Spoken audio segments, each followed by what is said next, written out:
Assalamualaikum warahmatullahi wabarakatuh. Alhamdulillah kita kembali lagi dalam 15 minit bersama HHT, bersama saya lagi pada hujung minggu. Selamat berhujung minggu bersama keluarga tersayang. Okey, jadi hari ini kita sambung episod kita berkenaan dengan HHT siri kesihatan otot. Okey. Jadi semalam kita dah lihat sedikit apa yang otot berikan kepada kita, kan? Dia punya bagaimana dia bergerak. Lepas tu bahagian-bahagian mana yang kita perlukan otot, di mana otot tu berada. Jadi banyak sebenarnya, kan? Otot tu dia meliputi seluruh badan kita. Okey, jadi hari ni kita nak pergi deeper sikit untuk melihat topik kita adalah tanggungjawab otot kepada tubuh badan kita. Jadi kita menganggap otot ni sebagai satu sebahagian daripada kita lah, kan? Jadi dia bertanggungjawab dalam yang kita nak ceritakan pada hari ini. Okey, boleh? Okey, jadi sebelum kita teruskan, saya perkenalkan diri dulu. Nama saya Syazwani Rosli. Saya merupakan homeopas HHT di Bangi. Okey, jadi kami di HHT ni, kami berkhidmat, ingin memberi perkhidmatan kepada anda semua melalui konsultasi kesihatan dan rawatan homeopati. Okey, sebab kami ingin bantu anda untuk mendapatkan kesihatan fizikal, kesihatan emosi, kesihatan minda yang lebih baik, yang lebih seimbang, yang lebih optimum. Okey, jadi untuk anda menjadi lebih sihat dan lebih berkeyakinan, dan bila anda sihat, anda akan lebih cergas, ceria dan bergembira, berbahagia bersama insan tersayang. Okey, jadi Assalamualaikum pada yang baru masuk. Selamat datang. Masuk lagi. Okey, jadi kita nak cerita tanggungjawab otot kepada tubuh badan, kan? Okey, jadi semalam kita dah cerita sedikit lah topik kelebihan otot. Jadi kita nak sentuhkan lagi. Okey, kita go deeper lagi. Jadi ni adalah fungsi secara general. Okey, apa tugas dan tanggungjawab otot kepada badan kita ni? Okey, jadi first kali kita ada sebut dah semalam, sebenarnya fungsi utama otot adalah membantu kita dalam pergerakan. Okey, kita nak menggerakkan badan, kita nak menggerakkan kaki, nak main bola, nak main pingpong ke, kan? Jadi itu semua berkait dengan pergerakan. Jadi dalam pergerakan ni selalunya, kalau yang pergerakan luaran ni lah, jadi selalunya adalah khidmat daripada otot rangka. Semalam kita ada sebut 3 jenis otot, kan? Okey, jadi salah satunya adalah otot rangka. Itulah otot rangka ni, dia yang membantu kita dalam pergerakan yang kita boleh nampak kat luar ni, yang kita boleh handle, yang kita boleh kawal pergerakan. Okey, sebab macam semalam juga kita ada sebut, kita ada involuntary dan voluntary. Jadi yang voluntary ni lah yang kita boleh kawal, dan especially adalah kepada otot rangka. Jadi dalam otot rangka ni kita ada terbahagi kepada 2 lah yang dia boleh menggerakkan, iaitu motor halus, kita panggil motor halus, dan motor kasar, ataupun ada juga orang panggil motor besar. Jadi apa tu motor halus, apa tu motor besar? Selalunya motor besar atau motor kasar ni adalah yang waktu kita berjalan, kita menggunakan otot, kan? Okey, lepas tu ada juga berlari, kita berenang, tu semua adalah menggunakan motor-motor kasar. Motor halus pula kita menggunakan otot yang lebih kecil, seperti kita menulis, melukis. Okey, kemudian tu biasalah, kan? Lepas tu kita bercakap ni, kita cakap ni, ingat kita tak pakai otot ke? Semua ni ada otot. Otot yang menggerakkan mulut kita untuk bercakap, okey, mata kita untuk berkelip. Lepas tu ada juga senyum, ekspresi wajah. Ekspresi wajah ni semua ni otot memberikan yang membantu kita menggerakkan. Okey, kan ada kadang anak-anak yang merajuk dengan mak muncung 10 meter tu, jadi yang tu pun adalah otot punya bantuan untuk dia mengubah kedudukan ekspresi wajah dia tu. Okey, dia curuk, dia buat macam tu kan. Yang tu pun adalah daripada otot-otot juga. Okey, ekspresi wajah lah secara keseluruhan.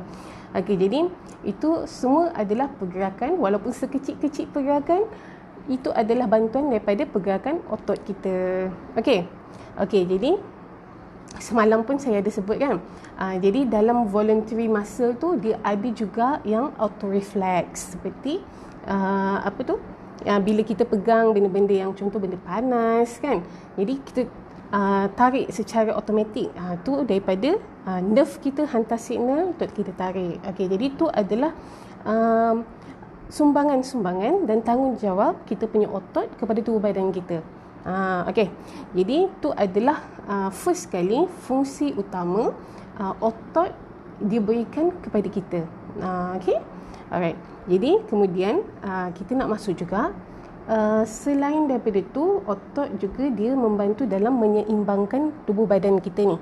Okey, jadi bila dia yang tolong balancekan tubuh badan kita. Sepanjang tulang belakang kita tu, okey, kita ada otot yang menyeimbangkan untuk memastikan postur tubuh badan kita berada dalam keadaan seimbang. Okey, jadi tu sebenarnya dua poin yang berbeza. Seimbang, dia nak memastikan tubuh badan kita seimbang, dan menjaga postur tubuh badan kita untuk memastikan kita tak sengit sebelah, kan. Bila seimbang, selalunya dia berkait rapat dengan tulang belakang lah. Kalau yang posture ni, dia lebih berkait rapat dengan bila macam kita ada kecederaan ke, okay, yang mengaitkan otot tu sendiri. Jadi kalau macam keseimbangan tadi tu, tulang belakang tadi tu, yang membantu kita untuk lebih seimbang tulang belakang tu, otot tu, kenapa tulang belakang ni perlu diseimbangkan, kenapa dia perlu diprotect, sebab dekat situlah adanya nerve-nerve yang yang bergerak, yang seluruh badan kita ni, jadi dia berkait dengan kita punya tulang belakang. Jadi perlunya ada protection daripada otot ni. Okey. Jadi apabila tulang belakang kita ni protected, kita dapat seimbangkan, dan ada juga otot-otot lain yang membantu dalam menyeimbangkan kita punya tulang belakang ni. Antaranya adalah otot perut, okey, otot pinggul kita, okey, untuk memastikan kita dapat duduk tegak, macam tu kan, tulang belakang kita straight. Jadi itu adalah antara tanggungjawab otot ni untuk membantu kita, okey, untuk melindungi kita secara tak langsung. Okey, jadi semakin kuat otot kita tu, semakin sihat otot kita tu, semakin seimbanglah tubuh badan kita. Okey, boleh Okey, jadi bila poin yang ketiga tadi tu adalah menjaga postur badan kita, kan. Okey, jadi kalau macam kita, kalau contohnya kita tercedera lah, kita ada kecederaan dekat bahagian belah-belah mana, jadi postur kita mungkin akan terjejas. Okey, jadi sebab tu sebenarnya kalau dia tak ada kecederaan, muscle kita jugalah yang membantu dalam menjaga postur tubuh badan. Tapi bila ada kecederaan, kita akan macam lebih kepada untuk menjaga bahagian yang sakit, betul tak? Jadi kita punya postur akan berubah, okey, kita tak selari, okey. Jadi dekat situ apabila kecederaan tu kita biarkan lama, okey. Jadi dalam jangka masa yang panjang, kecederaan ni dia boleh mengakibatkan kepada benda lain. Dia boleh memberi komplikasi kepada benda lain. Contohnya boleh membuatkan kita sakit sendi, contohnya sakit lutut, sakit bahu, okey, sakit leher. Okey, jadi bila tak seimbang kita, postur kita tu, dia akan memberi kesan kepada tempat lain. Jadi bila kita ada rasa sakit, okey, cepat-cepat kita rawat. Okey, boleh.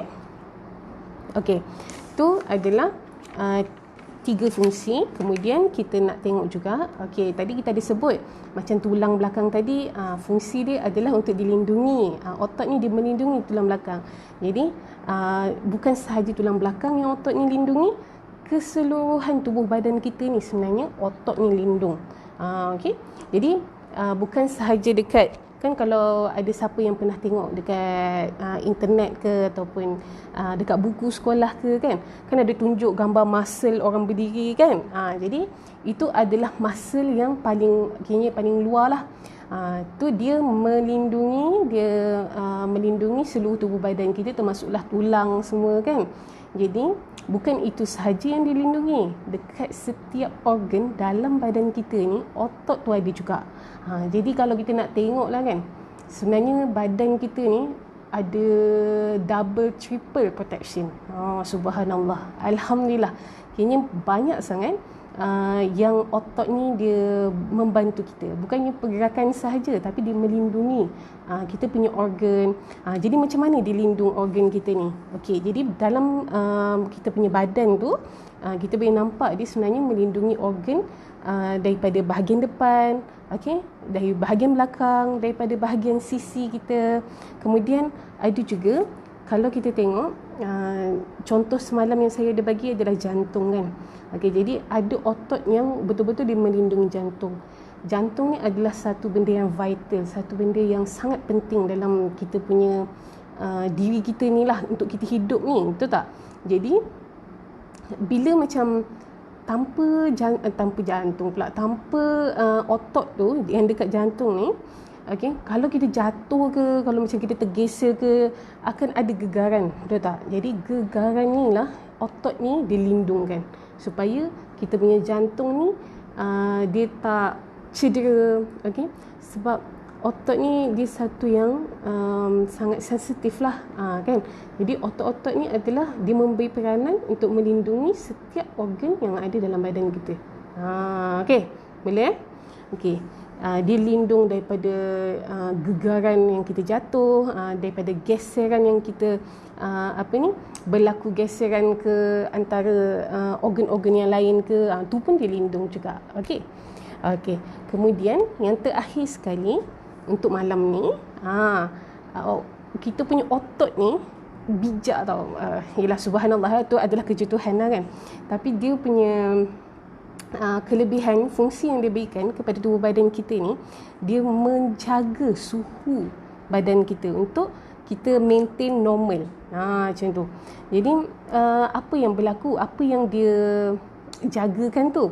Okey, jadi kalau macam contoh, kan, kita berada kat mana, Korea ke contoh, musim musim sejuk pula tu, winter, kan, sejuk sangat-sangat sampai negatif ke macam tu. Jadi perasan tak, bila kita berada dalam keadaan yang terlalu sejuk, kita akan menggigil. Tu siapa punya kerja? Otot lah yang dia membantu untuk dia mencari jalan untuk memanaskan badan kita tu dengan cara dia gigilkan kita punya badan ni. Daripada situ badan kita berlakunya pengucupan, pengenduran, contraction dengan relaxation tu. Okey. Jadi berlaku bila kita punya otot ni dia melakukan proses pengucupan dan pengenduran tu. Jadi kat situnya berlakunya dia pengeluaran haba. Kat situlah kita akan rasa panas. Okey. Panas tu berasa di mana? Dekat luar. Kita akan rasa panas. Itu adalah antara tugas-tugas otot untuk memastikan badan kita ni suhu dia berada dalam keadaan yang stabil. Okey, kita tak terlalu sejuk. Okey, sebab bila kita lahir kat satu-satu climax tu, satu-satu negara tu, kita dah biasa dengan suhu kat tempat tu, kan. Jadi apabila kita pergi satu tempat ataupun berada dalam aircon pun, kan, jadi kat situ otot tu sangat memberi dia memberi dia punya kesan dia daripada cara menggigil, okey, cara-cara yang kita pun sebenarnya tak pernah terfikir pun. Ni sebenarnya kerja otot. Kita ingat tu adalah reaksi normal ataupun reaksi spontan apabila berlakunya cuaca sejuk, dah tak? Tapi sebenarnya tidak, tu adalah kerjaan daripada otot kita tu untuk memastikan kita berada dalam keadaan yang lebih panas daripada keadaan eksternal tu. Okey. Kemudian selain daripada tu, untuk memastikan kita berada dalam keadaan suhu yang stabil juga, otot kita ni dia pun, ingat tak semalam saya ada sebut juga, dia ada di saluran darah. Okay?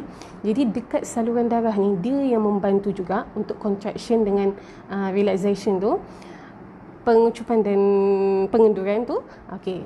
Dekat situ juga dia cuba tingkatkan saluran darah untuk circulate ke seluruh badan, untuk memastikan seluruh badan dapat darah ni, okey, dan memastikan keadaan kita semakin panas. Itu bila adanya dekat seluruh, kiranya dekat saluran darah pun berlakunya contraction relaxation tu, dekat anggota-anggota lain pun berlakunya contraction relaxation tu. Jadi satu badan dia secara tak langsung memang dia akan cuba secara automatik untuk memanaskan badan kita. Hebat tak? Subhanallah. Okey, jadi dalam otot kita ni secara tak langsung, tahu ke tidak tu, 85% okey, kepanasan daripada badan kita ni yang berlakunya contraction relaxation dekat seluruh tubuh ni, 85% adalah tugasan daripada otot sahaja.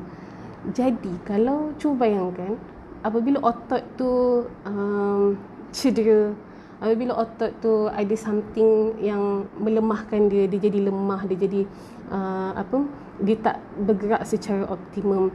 Jadi setiap apa yang kita ceritakan daripada tadi ni, yang dia melindungi organ, dialah fungsi untuk dalam pergerakan, dialah yang membalancekan badan kita, dialah yang menjaga posture. Jadi apabila dia sendiri yang affected, dia sendiri yang luka, dia yang tersakiti ni, jadi dia akan mengganggu seluruh tubuh badan kita sebenarnya. Jadi sayangilah badan kita, sayangilah otot kita. Okey. Jadi bagaimana? Nanti kita ceritakan lain punya hari pula. Okey, jadi itu sahaja buat masa ni. Untuk hari ni, untuk minggu ni, insya-Allah akan datang minggu depan. Weekend minggu depan kita akan ceritakan lebih lanjut apa lagi yang otot-otot ni, otot badan kita ni dia membantu. Okey, dalam aktiviti harian kita. Ada juga yang kita tak tahu pun apa yang kerjaan yang dia buat kat dalam badan kita ni. Nanti minggu depan kita tahukan lagi lanjut. Okey, jadi itu sahaja untuk malam ni. Jaga diri, okey, take care, jaga SOP, tingkatkan imuniti badan, okey, jaga pemakanan, kurangkan yang minyak-minyak, kurangkan gula. Okey. Okey, jadi itu sahaja untuk malam ini. InsyaAllah kita bertemu lagi minggu hadapan. Okey, Assalamualaikum.